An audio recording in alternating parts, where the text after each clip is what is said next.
누가복음 23장 44절에서부터 49절까지 말씀입니다.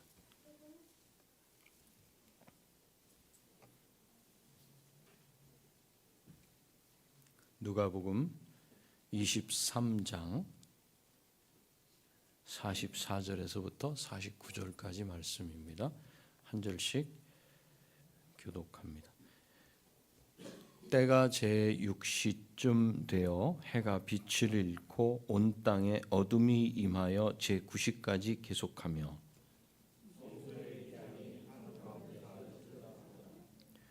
예수께서 큰 소리로 불러 이르시되 아버지 내 영혼을 아버지 손에 부탁하나이다 하고 이 말씀을 하신 후 숨지시니라.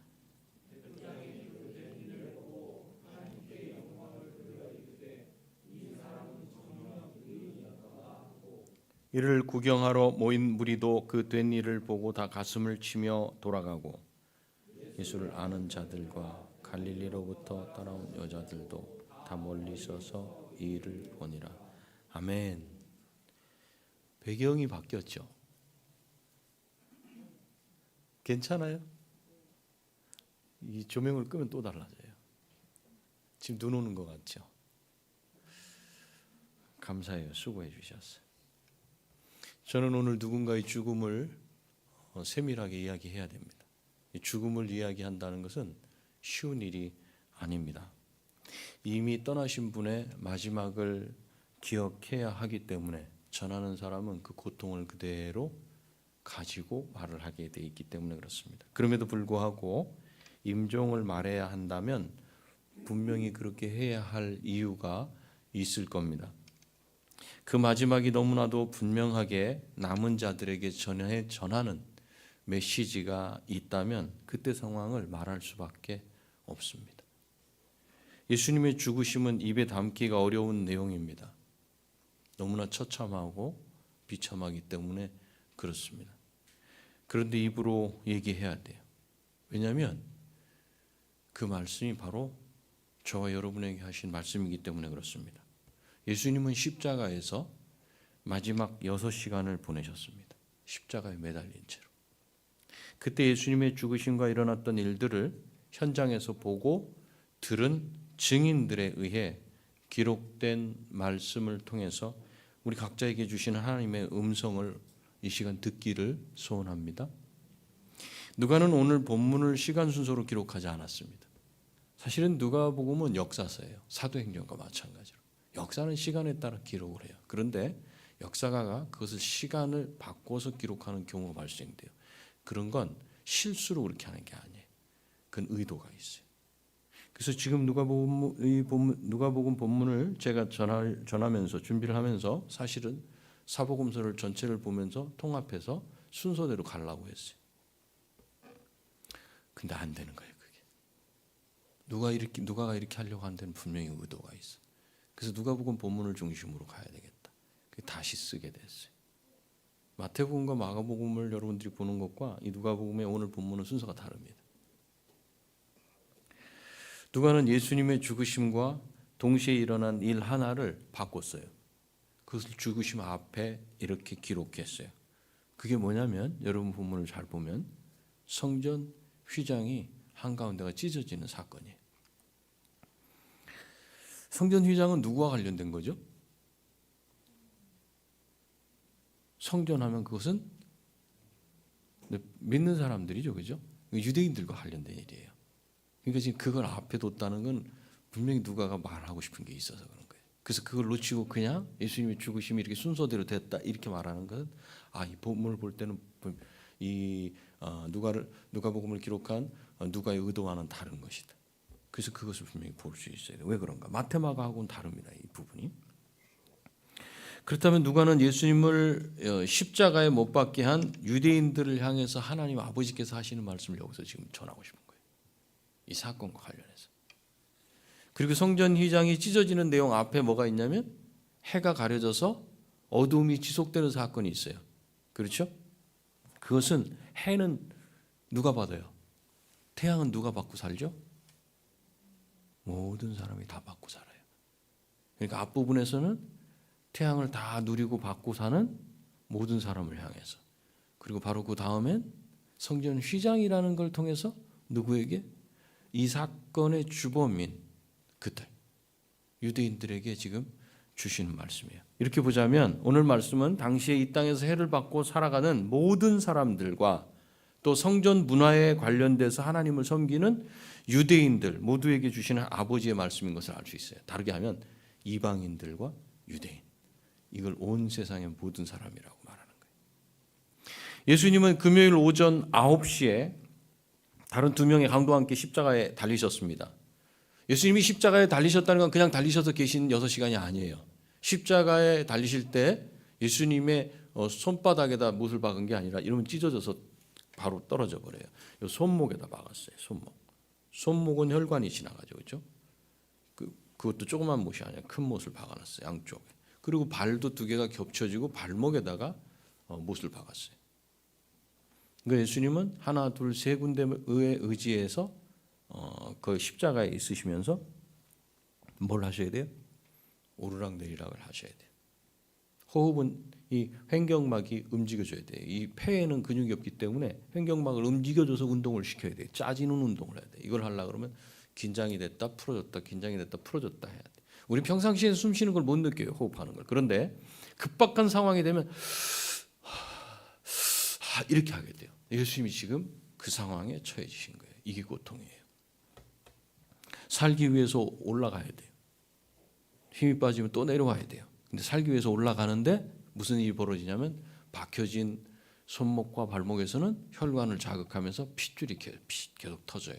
피가 계속 그리로 나오게 되는 거예요. 그러니까 예수님이 지금 뭘 하고 계시는가? 호흡을 위해서 오르락내리락 하고 계시다는 거예요. 모든 사람들이 보는 앞에서.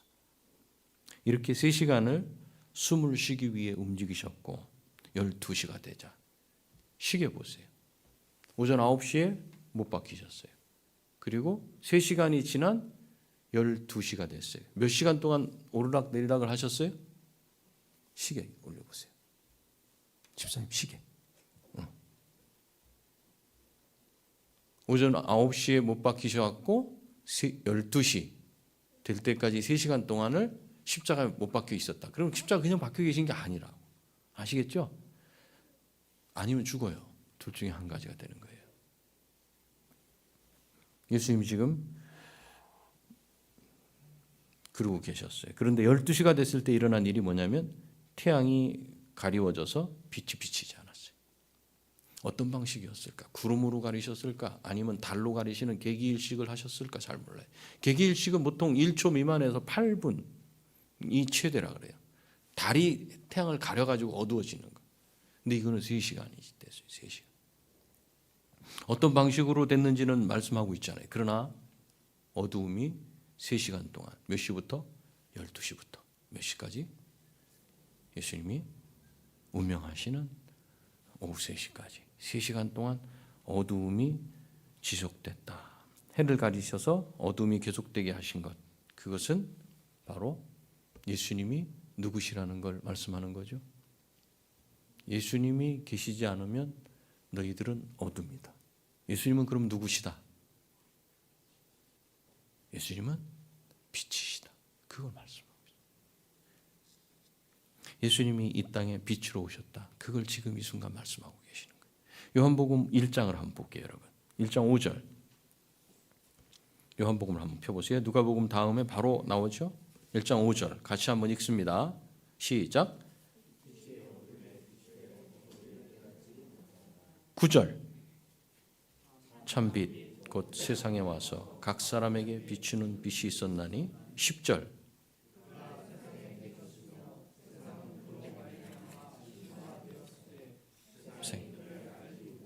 11절에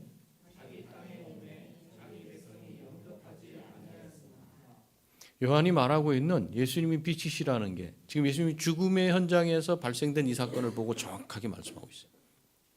이 땅에 빛으로 오셨어요. 빛이 없으면 사람은 걸을 수가 없어요.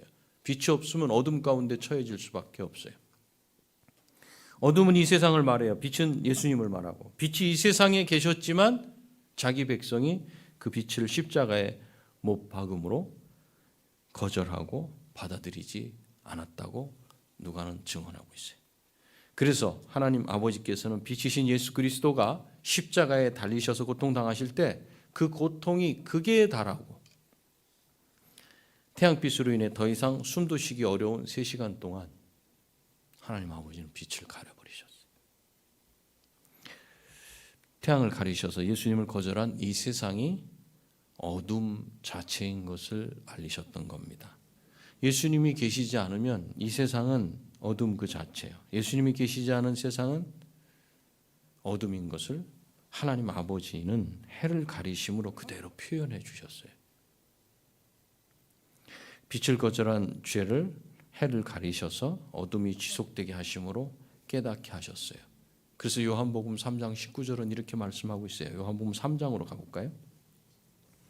19절 한번 보세요. 이렇게 그리스도를 거절한 죄에 대해 어떤 판결문을 발표하시는지 한번 19절 읽습니다. 시작.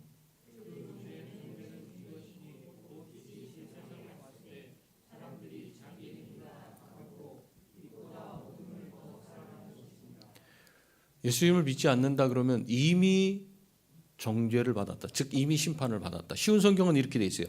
판결 내용은 이렇다. 빛이 세상에 와 있지만 사람들은 빛보다는 어두움을 더 좋아하였다는 것이다. 그들이 어두움을 더 좋아하는 것은 그들의 행위가 악하기 때문이다. 그리고 그 행위 악한 것을 가리기 위해서 그렇다. 의도적으로 자기의 행위를 가리기 위해서 그렇다. 또한 하나님 아버지는 무죄한 아들 예수 그리스도를 십자가에 달려 죽이시기까지 우리의 죄에 대한 진노가 얼마나 큰지를 그 어둠을 통해서 우리에게 보이고 계시는 거예요. 내가 얼마나 분노하고 있는지 아느냐. 저 아들을 저기에 달아서 여러분의 자녀라고 생각해 보세요. 어떻게 그럴 수가 있어요? 그 신음하는 걸 볼 수 있어요? 약간 떨어진 자리에서 그 엄마는 지금 보고 있어요. 그걸. 가슴이 어떻게 했어요? 가슴. 근데 그 일을 왜 일으키셨는가? 죄 때문이다. 나는 죄를 이렇게 극도로 싫어한다. 그 문제 때문에 내가 내 아들을 지금 저 십자가 위에서 저 고통 가운데 처하게 할 정도로 나는 그 죄에 대해서는 분노하고 있다. 그걸 보여주셨어요. 이것은 태양 아래 살아가는 모든 사람들 모두가 다 죄 때문에 하나님의 분노 아래에 놓여 있음을 어둠으로 가르쳐 주셨어요. 뿐만 아니라 수천 년 동안 자신들이 아브라함의 후손임을 자처하면서 하나님을 예배하며 살아온 유대인들을 향한 분노가 얼마나 큰지를 그들이 행하던 성전 예배 그거를 없애심으로 깨닫게 하셨어요. 하나님은 이집트에서 나온 이스라엘 백성들에게 무엇을 주셨어요? 이동하는 하나님, 하나님이 계신 처소, 그죠? 성막을 주셨어요. 그래서 그 성막을 주셔서 하나님을 예배하게 하시고 그들의 죄 문제를 사함받도록 그 길을 열어주셨어요. 성막 안은 성소와 지성소로 이렇게 구분이 돼. 성소에는 매일 제사장이 들어갈 수 있지만 성소 다음에 있는 이 지성소 안에는 제사장이 1년에 한 번 백성들의 죄를 사하는 그 속죄하는 그 날에만 백성들의 죄를 상징하는 양의 피를 받아가지고 그걸 가지고 들어가게 돼 있어요. 그것도 제사장이 거기 들어가서 죽으면 나오지 못해. 그래서 전승에 의하면 이 들어가는 제사장이 발을 끝에 끈을 묶었다 그래요. 그래서 막 당겨보면 죽었는지 살았는지 알 수 있어요. 죽었다.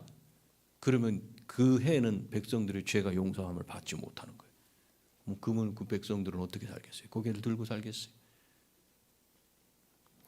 바로 1년에 한 차례 들어가는 지성소. 그래서 지성소와 성소로 이렇게 구분이 되어 있어요. 거기에 천막이 쳐 있어요. 성막은 그렇다는 거예요. 그러나 지금 말하는 건 솔로몬 성전 이후에 제3번째 성전인 헤롯이 더 중건하게 크게 한 그 성전에 있는 휘장이에요. 저 휘장은 달라요. 여기 성막의 그 규격과는 달라요. 그래서 이것은 전해지는 전승이나 유대인들의 랍비의 그런 문서를 인용할 수밖에 없어요. 저 두께가 얼마가 되냐면 길이가 위에서 아래로 22m, 넓이가 10m 정도예요. 문제는 두께예요. 우리 이런 천이나 커튼 같은 걸 그렇게 들이웠다 그러면은 뭐 살랑살랑 움직일 수도 있고 고정시킬 수도 있죠. 근데 이 두께가 이 정도 두께예요. 몇 센치 되냐면 제가 재봤더니 제 걸 쟀더니 10cm예요. 그리고 어떻게 짰냐면 24가닥의 실을 이렇게 꽈서 한 줄을 만들어요. 그 줄을 72개를 가지고 저걸 이렇게 얼키설키 짠 거예요. 그래서 전승에 의하면 이 황소 6마리가 저걸 잡아 당겨도 찢어지지 않는데요.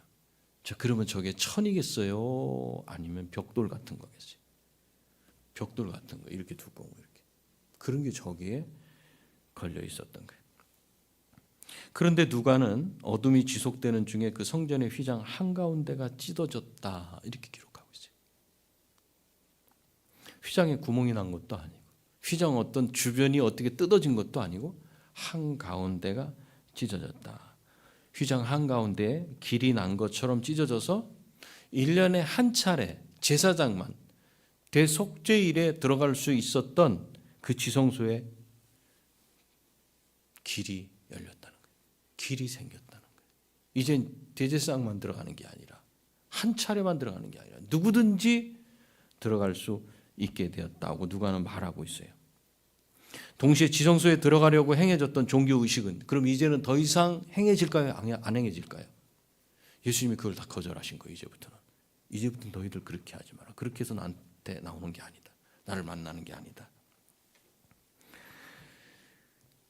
그리고 유대인들의 종교의식으로 죄를 사하는 일 그것이 폐하여졌음을 선언해요. 그래서 히브리서 10장에 보니까 이 성막이 이 휘장이 무엇을 말하는지를 우리한테 이렇게 설명하고 있어요. 10장 한번 볼까요? 히브리서 10장 20절.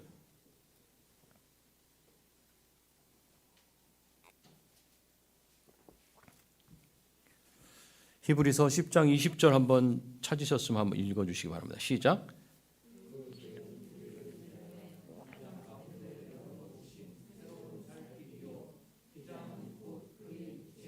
자, 휘장이 뭐라고요?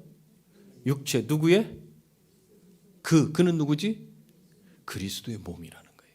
자, 이게 어떻게 일어나는가? 그러면 이 휘장이 찢어지는 거는 예수님이 죽으시기 전에 찢어지는 게 맞아요? 죽으시면서 동시에 찢어지는 게 맞아요? 죽으시면서 동시에 찢어지는 거예요. 왜냐하면 예수님이 죽으신다는 건 몸이 찢어진다는 거고 그것을 어떻게 표현했냐면 휘장이 한가운데가 딱 찢어짐으로써 그대로 보여주신 거예요. 인위적으로 누군가 찢을 수가 없어요. 한가운데가 딱 찢어지는 거예요. 누가는 마태와 마가는 이 부분을 위에서부터 아래로 찢어졌다고 이렇게 얘기해요. 사람이 찢으려면 위에서부터 밑으로 걸려 있으면 밑으로부터 찢어갖고 위로 올라가는 게 맞는데 위에서부터 아래로 찢어졌다. 하나님이 하셨다. 그것을 말씀하려고 누가는 하지 않아요. 길이 열렸다. 그걸 말하고 싶은 거예요. 모든 사람에게 유대인이든지 이것이 맞다 이렇게 하나님을 믿는 게 맞다라고 가르쳤던 그 유대인이든지 그렇지 않은 이방인들이든지 누구든지 이제는 길이 열렸기 때문에 들어갈 수 있다. 그 길은 누구에 의해서 열렸다? 예수 그리스도. 그리고 그 휘장은 누구다? 예수 그리스도의 몸이다. 결국은 휘장이 찢어졌다는 건 예수 그리스도가 죽으신 거고 예수 그리스도께서 죽으심으로 새로운 살 길이 열렸다. 할렐루야.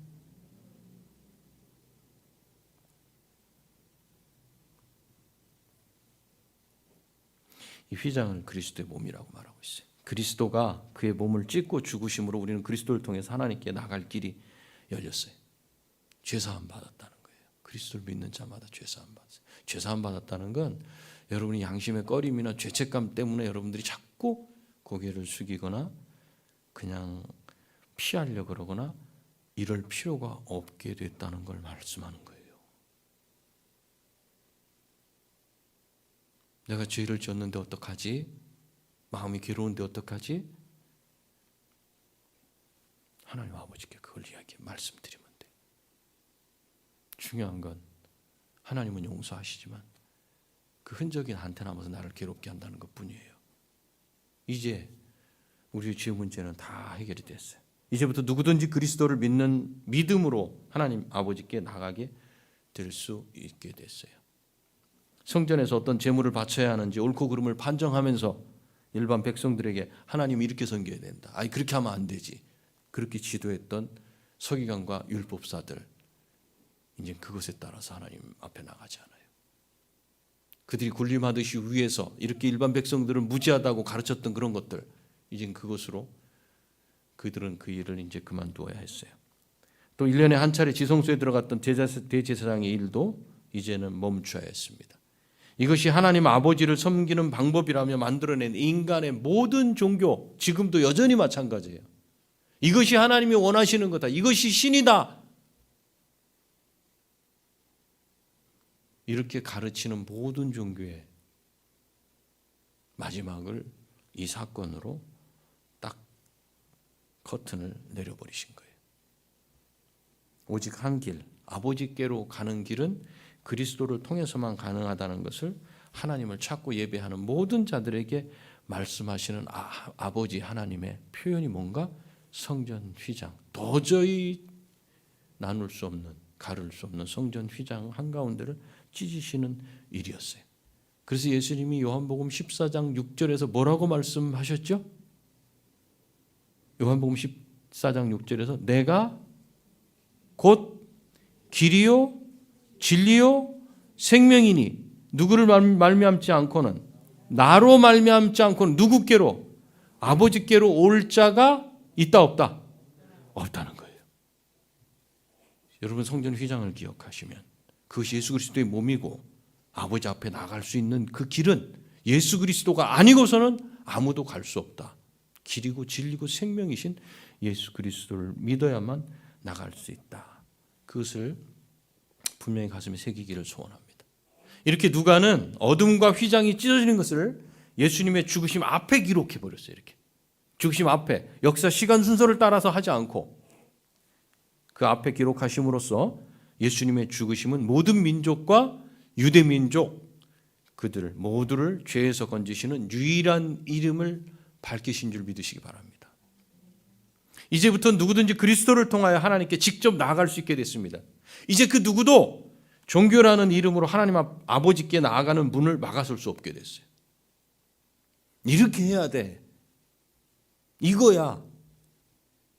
아니요. 여러분이 직접 나갈 수 있어요. 직접 하나님 앞에 기도하면 하나님 들어주신다. 예수 그리스도의 이름을, 예수 그리스도를 의지해서 믿음으로 기도하는 그 기도를 하나님은 들으시고 받으시는 줄 믿습니다. 아버지의 관심 여러분들에게 집중되어 있어요. 근데 그 카드를 안 쓰면 안 되겠죠. 그리고 누가는 예수님이 십자가에서 하신 마지막 말씀을 이제 기록합니다. 23장, 누가복음 다시 돌아와서 23장 46절에서 한번 읽습니다. 같이 시작. 예수께서 큰 소리로 불러 이르시되 아버지 내 영혼을 아버지 손에 부탁하나이다 하고 이 말씀을 하신 후 숨지십니다. 예수님 마지막 말씀에 십자가에서 아버지 내 영혼을 아버지께 부탁하나이다. 아버지 손에 부탁하나이다. 이 말씀은 다윗의 시편 31편 5절을 인용한 거예요. 내가 나의 영을 주의 손에 부탁하나이다. 다윗이 어떤 사람이에요? 다윗이 죽을 고비를 많이 겪었어요? 많이 겪지 않았어요? 많이 겪었어요. 많이 겪었어요. 다윗은 지금 이 기도를 통해서 자기가 죽은 후에도 자신의 생명을 누구에게 맡기냐면 하나님께 부탁하는 거예요. 이 땅에서의 삶이 끝이 아니라 죽음 이후의 삶이 있음을 다윗은 알고 있었어요. 그 지금 고단해서 언제 죽을지 모르는 급박한 상황 가운데 있지만 내 영혼은 아버지께 맡깁니다. 이 땅에서는 비록 고난의 시간을 지나면서 떠돌아다니는 그런 짐승처럼 살았지만 다윗은 사람이 살고 죽는 생사의 문제를 누구 손에다 맡겨요? 하나님의 손에 맡김으로써 그 마음은 평안을 얻을 수 있었어요. 저와 여러분들도 이 땅을 살아가면서 여러 가지 힘든 고난, 어려운 일들이 있어요. 근데 그 마음만큼은 평안할 수 있는 것은 지금 이것이 끝이 아니라 이 이후의 세계에 내 생명을 주관하시는 분은 아버지시라는 사실을 알고 있을 때 내가 여기서 견딜 수 있는 거예요.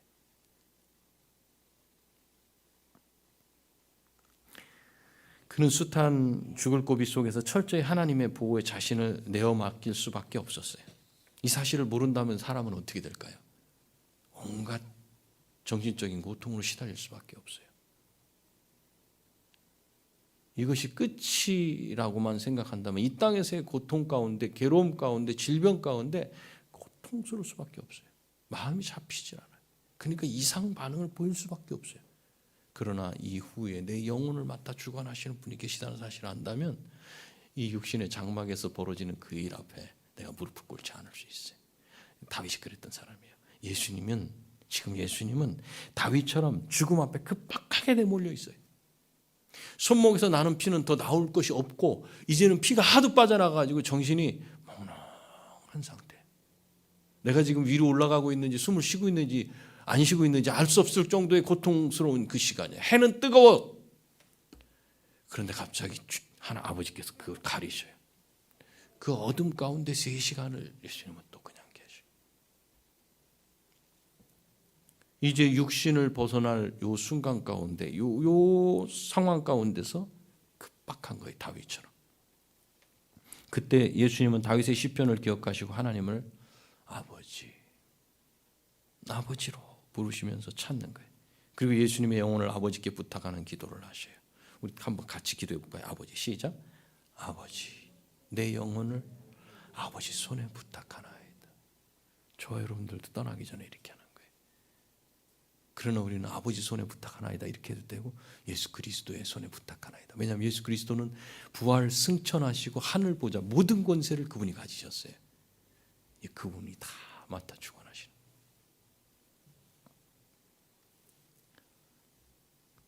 이것은 십자가 죽음이 끝이 아님을 말해주고 있습니다. 우리들에게 십자가를 지시기 전에 채찍을 맞아서 온 몸이 찢겨지고 뼈가 으스러지고 더 이상 손목과 발목을 의지해서 호흡하시는 고통을 지속할 수 있는 그 육체적인 힘이 없는 상태. 그 상태를 아신 예수님은 생사를 주관하시는 아버지께 영혼을 맡기셔요.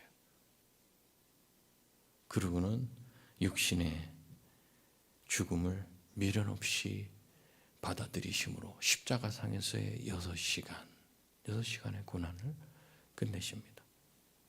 그리고 누가는 이제 십자가에서 벌어진 일을 지켜본 사람들을 기록합니다. 그리고 이들의 반응을 통해서 예수님을 죄인으로 판결한 로마 법정의 재판이 과연 옳았는지, 그리고 그 재판에 따라서 그 재판이 일어날 수 있도록 처형하도록 부추겼던 그 사람들이 도대체 무슨 일을 한 건지를 그대로 보게 하십니다. 예수님이 십자가 주변에 3부류의 사람이 있었어요. 오늘 본문에 보니까.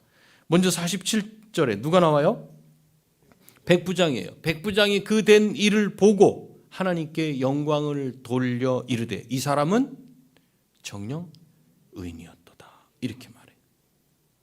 십자가형을 집행한 로마 군대의 대표급 되는 사람이에요. 빌라도 대신에 여기 와 있는 사람이에요. 로마를 대표해서 여기 와 있는 사람이에요. 그는 십자가 그 형이 집행되는 전 과정을 다 보고 있어요. 그의 관리 아래 그게 이루어져야 돼요. 유대인들이 십자가에 달리신 예수님을 조롱하는 거 그것도 다 보고 듣고, 또 군병들이 제비뽑기를 하면서 예수님의 옷을 나누는 거 그것도 보고, 또 신포도주로 예수님의 입에 갖다가 대면서 조롱하는 거 그것도 보았습니다. 그리고 강도들이 예수님 우편 좌편에서 너 한번 구원해봐, 너 스스로 왜 구원하지 않아? 하는 그것도 보고, 네가 정말 하나님의 아들이냐 아니냐 서로 다투는 그것도 보고, 또 그 중에 한 강도에게는 내가 오늘 나와 함께 낙원에 있을 것이다 이렇게 말씀하는 것도 보았어요. 그리고 그 마지막, 아버지 내 영혼을 아버지 손에 부탁하나이다, 이 기도를 들었어요. 그리고 어둠이 지속되는 걸 들었어요. 오늘 복음서에서 나오지 않지만 마가복음, 마태복음에는 지진이 나고 바위가 터졌다 그래요. 지각변동 같은 그런 것이 일어나는 걸 이 백부장은 그대로 봤어요. 그리고 그 입에서 탁 터져 나온 말이 뭔가, 이 사람은 정녕 의인이었도다 이거예요. 다른 말로 하면 이 사람은 죄가 있다 없다, 죄인이 아니다. 그걸 누가 고백했냐면 로마가 선언한 거예요. 로마.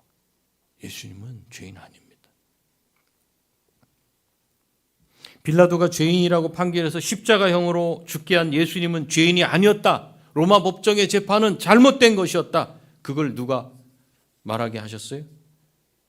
로마 법정의 대표격 되는 백부장의 입을 통해서 하나님을 말씀하게 한 거예요. 이 사람은 정령 의인이었도다. 이 사람은 죄인이 아닌 무죄한 사람으로 십자가형을 받은 사람이었도다. 예수는 죄가 없다. 빌라도가 한 선고 잘못됐다.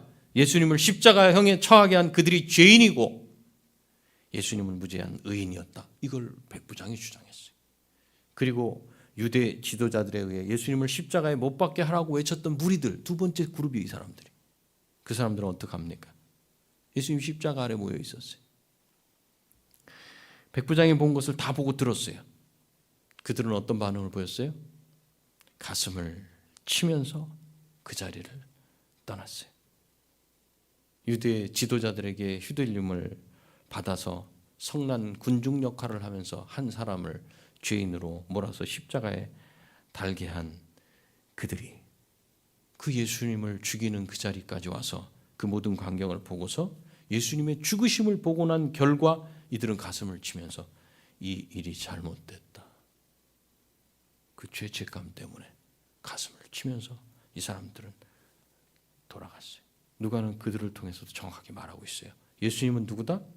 죄인이 아니다. 그리고 또 한 부류의 사람들이 예수님이 십자가에서 당하시는 모든 장면을 보고 있어요. 49절이에요. 한번 읽습니다. 시작. 예수를 아는 자들과 갈릴리로부터 따라온 여자들도 다 멀리 서서 이 일을 보니라. 누가는 여기에 누군지를 기록하지 않아요. 그리고 초점은 누구예요 지금? 누구? 49절은? 여기 누구를 말하려고 그러죠? 49절에서는? 여러분들이 쭉 보니까 누구를 중심에 딱 뒀어요? 여자들이에요. 이 중에 예수의 제자들은 다 도망갔어요. 근데 한 사람 또 있어요. 요한복음에 나와요. 누굴까요? 사랑하는 제자. 자기 이름을 밝히지 않는 사람. 사랑하는 제자라고만 나오는 사람. 요한이에요. 근데 누가는 요한도 밝히지 않고 아무도 밝히지 않고 단 여자들이 거기 있었다 이렇게 설명하고 있어요. 그들은 멀리 서서 예수님의 죽으심의 전 과정을 살펴봤어요. 누가는 이 여자들의 초점을 지금 맞추고 있어요. 이 여자들은 도망간 제자들과는 달리 십자가에 달리신 예수님을 보려고 끝까지 따라왔어요. 이 사람들이 참 제자예요. 끝까지 따라온 이 사람들을 향해서 성난 군중들이 어떻게 할 수 있어요? 해를 가할 수도 있어요. 거기까지 따라왔어요. 죽을 걸 각오하고 온 사람들이에요. 이 참 제자들이에요. 그들은 예수님이 사역하신 내내 물질을 공급했어요. 누가는 지금 이들을 앞에 세워. 왜 그런가? 누가가 지금 이 정보를 어디서 다 얻어냈어요? 예수님이 죽으시는 그 자리에 제자들 11제자는 없어요. 거기. 누구로부터 그때 벌어졌던 일들을 다 듣고서 기록을 할 수 있어요. 여자들이. 누가도 이 정보를 이 여자들에게서 얻었어요. 이 여자들이 도망갔던 제자들에게 나중에 예수님의 십자가에서 죽으심이 사실임을 전하는 증인들이 된 거예요. 누가도 이 여자들에게서 이 여인들에게서 예수님의 십자가에 어떻게 되시는지 그 내용을 받게 됐어요. 말씀을 맺습니다. 예수님은 전혀 죄가 없으신 분이심을 믿으시기 바랍니다. 이건 제가 주장해서 믿으세요 안 해도 오늘 말씀은 분명히 그렇게 말씀하고 있어요. 백부장이 말했잖아요. 로마 백부장이. 그 앞에서 직접 본 사람. 이 사람은 정녕 죄인이 아니었다. 오늘 말씀에서 누가는 예수님을 십자가에 못 박은 자들의 입을 통해서 그리고 못 박게 한 자들의 가슴을 치는 행동을 통해서 그리고 여자들을 통해서 예수님이 죄인이 아니라 의인이셨음을 증언하게 하셨어요. 그리고 예수님은 6시간 동안 십자가상에서 피를 흘리시다가 그 영혼을 아버지께 부탁하고 죽으셨음을 증언하게 하셨습니다. 우리는 죄인입니다. 이때는 아멘 해야죠. 이사야 59장 한번 볼게요. 이사야 59장 한번 보세요. 자기 자신이 누군지 분명히 모르면 안 돼요. 왜 예수님이 이런 일을 하셨는지를 모르면 안 돼요. 그게 내 살 길이에요. 이사야 59장 2절. 이사야 59장 2절 시작.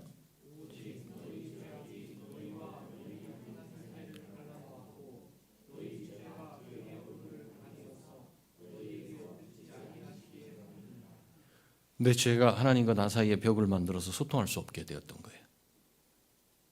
내 죄. 이 벽을 그리스도께서 죽으심으로 자기 몸을 찢으심으로 성전 휘장을 찢어지게 하고 하나님께로 나갈 수 있는, 그래서 하나님과 화목하게 하셨어요. 예수님이 십자가에 죽으심은 우리의 죄를 사하시기 위함이었습니다. 그 증거가 바로 휘장이 갈라지는 일이었습니다. 도저히 일어날 수 없는 그 일이 일어났어요. 이제 우리는 죄인입니까? 의인입니까? 의인입니다. 내가 무슨 일을 해서 의인이 된 것이 아니고 예수 그리스도께서 우리를 위해서 십자가에서 우리 죄를 다 사하셨음을 믿는 믿음으로 된 의인입니다. 여전히 내 안에는 불순물들이 가득해요. 그러나 우리 아버지는 그걸 보지 않으셔요.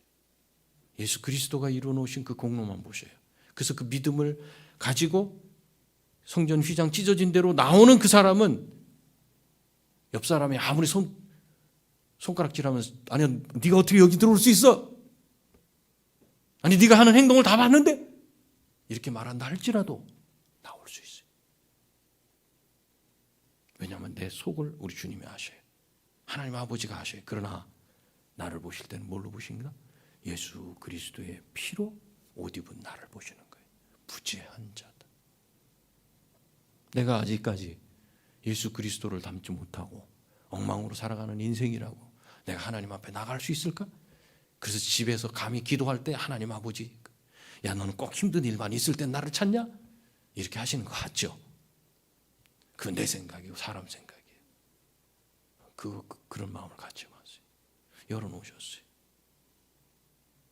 그때라도 그 하나님을 찾을 수 있는 내가 여러분 스스로를 들여다보면서 아버지 감사하군요. 이런 나는 내 영혼을 아버지께 맡길 수 있겠군요. 이것에 감사해야지. 내가 거기서 이 정도밖에 안 되는 인생인데 또 꼭 필요한 때마다 아버지를 찾고 있는 나는 나쁜 놈 아니야. 그 가슴을 아무리 쳐봐야 소용없는 거예요. 이미 아버지는 죄를 용서하셨어요. 믿는 믿음 안에서. 근데 거기서부터 다시 출발하면 돼요. 거기서부터 다시 출발해 걸어가면 돼요. 그만큼 우리의 구원은 값진 거예요. 이제 하나님께서는 우리의 죄를 보시지 않아요. 그래서 다윗은 시편 32편 1절에서 이렇게 말씀하고 있어요. 허물의 사함을 받고 32편 1절. 자신의 죄가 가려진 자는 복이 있도다.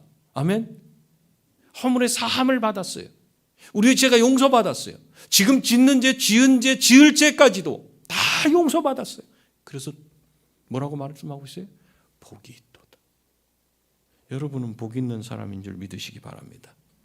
예수 그리스도를 믿는 사람은 누구든지 예수 그리스도를 믿는 믿음으로 하나님 아버지 앞에 나가서 아버지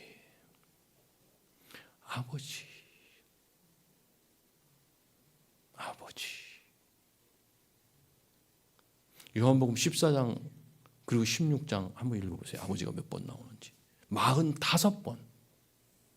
45번. 그 45번의 아버지라는 표현이 어디서 이루어진 거냐면 예수님께서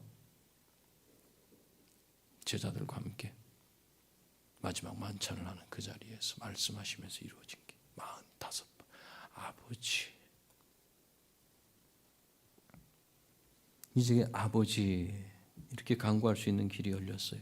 화목하게 하셨어요. 화평케 하셨어요. 하나님과 화해하게 하셨어요. 이 복을 받은 여러분의 생명을 이제 아버지께서 보호하고 계심을 기억하시면서 여러분 당당히 이 땅에서 하나님이 허락하신 삶 살아나가세요. 믿음으로 이 길 걸어가시기 바랍니다. 기도하시겠습니다. 기도할 때 죄사함 받은 하나님 아버지 자녀 되게 하신 것 감사합니다. 자녀로서 이제 당당히 살아나갈 수 있도록 은혜 베풀어 주옵소서. 주저앉지 않겠습니다. 이 길 걸어가겠어요, 아버지. 우리 기도하시겠습니다. 주님, 우리에게 허락하신 은혜 감사합니다.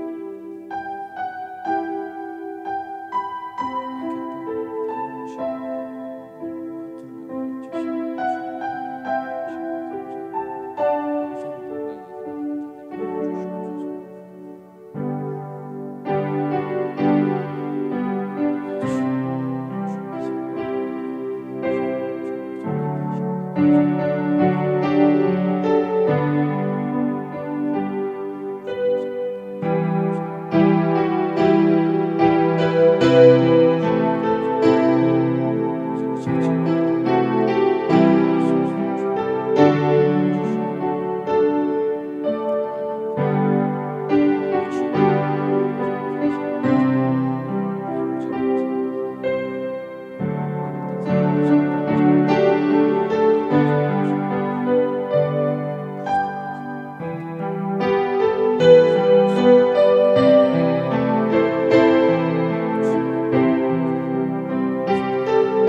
예수 그리스도의 몸을 찢어서 어둠 자체인 우리들을 피로 덮으시고 하나님 아버지께 당당히 나가게 하신 은혜 감사합니다. 이 땅에서 우리에게 주어진 일들 감당하면서 담대하게 살아가도록 도와주시옵소서. 하나님 앞에 나갈 때 쭈뼛쭈뼛하지 아니하고 주저하지 아니하고 멈칫거리지 아니하고 그 하나님을 고개를 뻣뻣이 들고 바라보며 그 아버지께 우리의 속사정을 강구할 수 있는 우리가 다 되도록 복을 내려 주시옵소서. 허물이 가림을 받고 죄사함 받은 자가 복이 있다 말씀하신 것을 믿습니다. 복된 우리의 삶을 날마다 살아내도록 서로 격려하며 도우며 사랑하도록 역사하여 주옵소서. 예수님의 거룩하신 이름으로 기도합니다. 아멘. 우리 자리에서 일어나시고